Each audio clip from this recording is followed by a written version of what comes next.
नमस्कार मंडळी, कशा आहात सगळे? देशाली संतोष यूट्यूब चॅनलवर सगळ्यांचं स्वागत आहे. आणि आज आहे माझ्या एक्सरसाइजचा डे 22.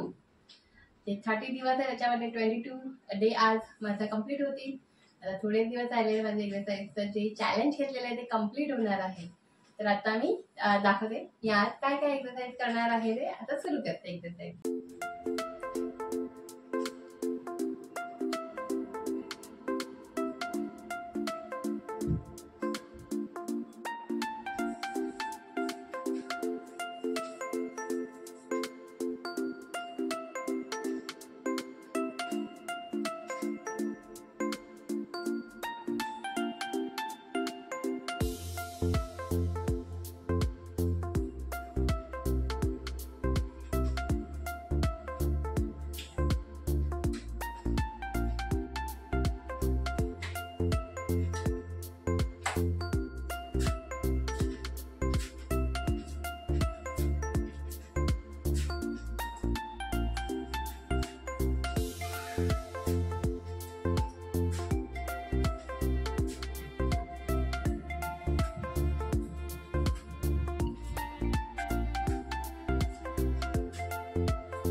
आजच्या दिवसाची एक्सरसाइज ही झालेली आहे आणि आता मी बनवणार आहे जेवणासाठी व्हेज पुलाव.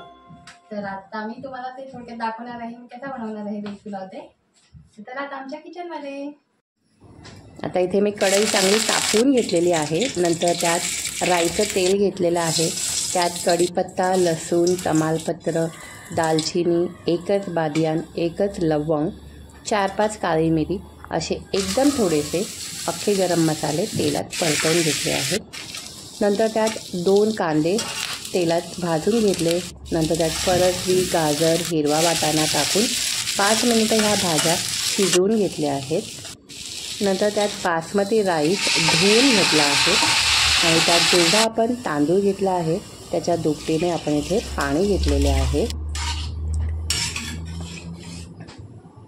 नंतर आपण त्यात मालवणी मसाला, हळद, हिंग, मीठ हेही घातलेले आहे. पाण्याला चांगली उकळी आल्यानंतर पाणी चांगलं आटवून घेतलेलं आहे. आणि भात आपला पसरवून घेतलेला आहे. त्यात घी पण आपण वरून 2 चमचे टाकून ते पण चांगले पसरवून घेतलेले आहे. आणि नंतर त्यात आपण कोथिंबीर पण वरून टाकलेली आहे. आणि नंतर आपण झाकण ठेवून 10 मिनटे चांगला हा आपला पुलाव राईस शिजवून घेतलेला आहे. आणि अशा प्रकारे रेडी झालेला आहे आपला व्हेज पुलाव भात.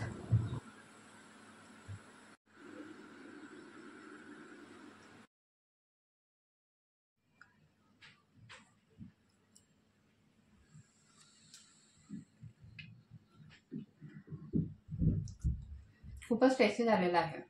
आणि त्याचं आपण वरून घी टाकतो ना, त्याच्यामध्ये खूपच छान टेस्ट येते आपल्या पुलावला. आणि असा पुलाव असल्यावरती मला तरी भाजीची गरज लागत नाही, कारण मोस्टली याच्यामध्ये भाज्या असतातच. त्याच्यामुळे याच्यावरती मोस्टली तर पापड, लोणचं असंच खातात. तरी मी जास्त करून लोणचं खात नाही. आणि आत्ता माझ्याकडे पापड नाही आहे, त्याच्यामुळे पापड नाही तळलं.